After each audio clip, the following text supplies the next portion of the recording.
Bismillahirrahmanirrahim. Assalamualaikum warahmatullahi wabarakatuh. Salam sejahtera untuk kita semua. Perkenalkan, nama saya Andi Salsabila dari kelompok Plato Mata Kuliah Dasar-Dasar Filsafat Klasik, Program Studi Ilmu Sejarah, Fakultas Ilmu Budaya Universitas Hasanuddin Angkatan 2021. Saya ucapkan terima kasih banyak atas kesempatan yang diberikan kepada kami kelompok Plato untuk mempresentasikan hasil kerja kelompok kami mengenai biografi dan pemikiran-pemikiran Plato. Video ini dibuat untuk memenuhi tugas mata kuliah Dasar-Dasar Filsafat Klasik dengan dosen pengampu Andi Lili Evita SSMU. Di sini saya akan menyampaikan mengenai biografi Plato. Plato merupakan seorang filsuf dan matematikawan yang berasal dari Athena. Plato lahir di Athena pada tanggal 27 Mei 427 sebelum Masehi dan wafat pada tahun 347 sebelum Masehi, tepatnya pada usia 80 tahun. Plato merupakan seorang filsuf yang terkenal di Yunani klasik. Ia merupakan pendiri akademik lembaga perguruan tinggi pertama di dunia barat. Tepat pada usia 20 tahun, Plato menjadi murid dari Socrates. Bisa kita ketahui bahwa Plato ini merupakan murid setia dari Socrates. Tetapi, Plato tidak sepenuhnya puas atas pengetahuan-pengetahuan yang ia peroleh dari Socrates. Itu sebabnya ia bertekad untuk menyempurnakan dirinya dalam bentuk kebijaksanaan yang teramal. Kemudian, Plato berdedikasi atas hidupnya mengenai penemuan kebenaran. Setelah ia berdedikasi atas hidupnya mengenai penemuan kebenaran, Plato memutuskan mengembara ke berbagai negara dimanapun kebijaksanaan dapat ditemukan. Halo, perkenalkan saya Siti Khairia Jamaluddin dengan NIM F0612111032. Plato memiliki banyak karya. 3 di antaranya yang paling terkenal adalah buku Republik, Politicus, dan The Laws. Republik ditulis di awal kedewasaannya, sedangkan Politicus dan The Laws ditulis di masa tuanya. Di antara ketiga buku itu, Republikan yang paling terkenal dan diakui sebagai hasil seni sastra yang paling agung dan merupakan karya manusia yang terbesar yang pernah ditulis oleh seorang filsafat.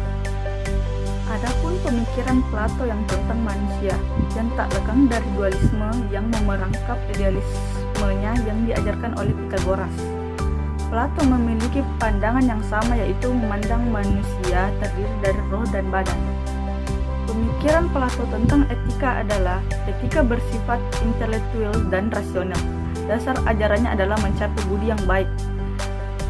Pemikiran Plato tentang negara ideal dan politik, peraturan yang menjadi dasar untuk mengurus kepentingan umum tidak boleh putus oleh kemauan atau pendapat orang-orang atau oleh seluruh rakyatnya, melainkan ditentukan oleh suatu ajaran yang berdasarkan pengetahuan dan pengertian. Jadi, intisari pemikiran filsafat Plato adalah pendapatnya tentang ide. Konsep pengertian yang dikembangkan oleh Socrates diperdalam oleh Plato menjadi ide. Ide itu berbeda sekali dengan pendapat orang-orang. Berlakunya ide itu tidak tergantung kepada pandangan dan pendapat orang banyak. Ide timbul semata-mata dari kecerdasan berpikir. Pengertian yang dicari dengan pikiran adalah ide. Ide pada hakikatnya sesuatu yang sudah ada. Assalamualaikum warahmatullahi wabarakatuh. Perkenalkan, nama saya Irham. Saya akan menjelaskan mengenai pemikiran dari Plato tentang ajaran tentang jiwa. Jadi Plato ini menganggap bahwa jiwa itu sebagai pusat atau intisari kepribadian manusia. Dalam anggapannya tentang jiwa, Plato tidak saja dipengaruhi oleh Socrates, tetapi juga oleh Orfisme dan mazhab Pythagorean. Dengan mempergunakan semua unsur itu, si Plato ini menciptakan suatu ajaran tentang jiwa yang berhubungan erat dengan pendiriannya mengenai ide-ide. Dalam ajaran-ajaran tentang jiwa terdapat beberapa bagian. Yang pertama mengenai kebakaan jiwa. Jadi si Plato ini berkeyakinan teguh bahwa jiwa manusia itu sifatnya baka. Keyakinan ini bersangkut paut tentang ajarannya mengenai ide-ide. dalam dialog-dialognya Plato ini seringkali merumuskan argumen-argumen yang mendukung pendapatnya tentang kebakaan jiwa. Salah satu argumen terpentingnya ialah antara kesamaan yang terdapat antara jiwa dan idea-idea. Itu adalah yang pertama. Yang kedua ini mengenal sama dengan mengingat.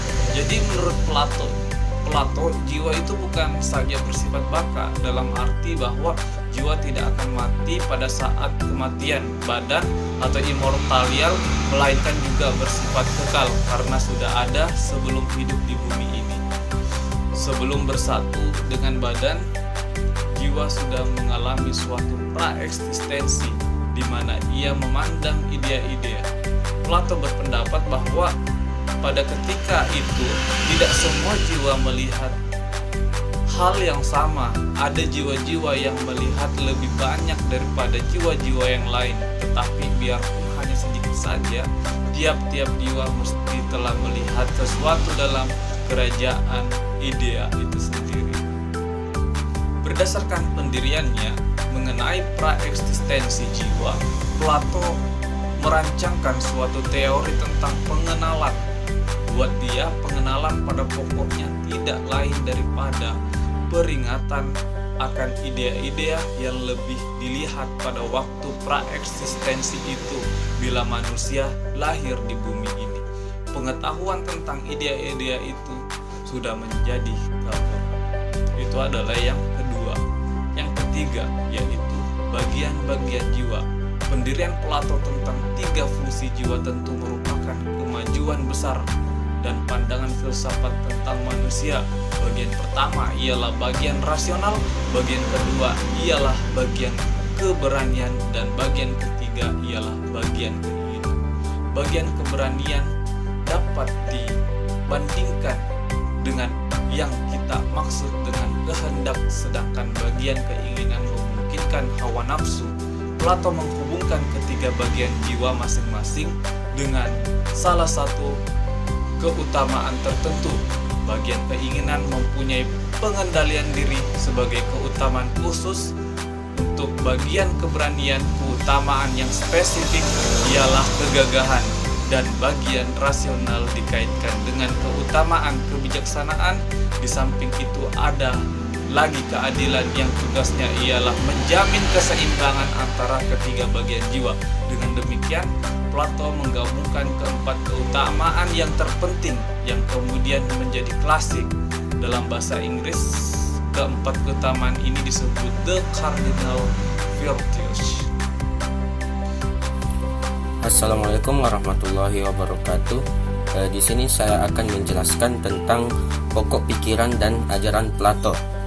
Jadi, ajaran Plato tentang etika kurang lebih mengatakan bahwa manusia dalam hidupnya mempunyai tujuan yang baik, dan hidup yang baik ini dapat dicapai dalam polis. Ia tetap memihak pada cita-cita Yunani kuno, yaitu hidup sebagai manusia serentak juga berarti hidup dalam polis. Ia menolak bahwa negara hanya berdasarkan nomos atau adat kebiasaan saja dan bukan kodrat. Plato tidak ragu dalam keyakinannya bahwa manusia menurut kodratnya merupakan makhluk sosial. Dengan demikian, manusia menurut kodratnya hidup dalam polis atau negara.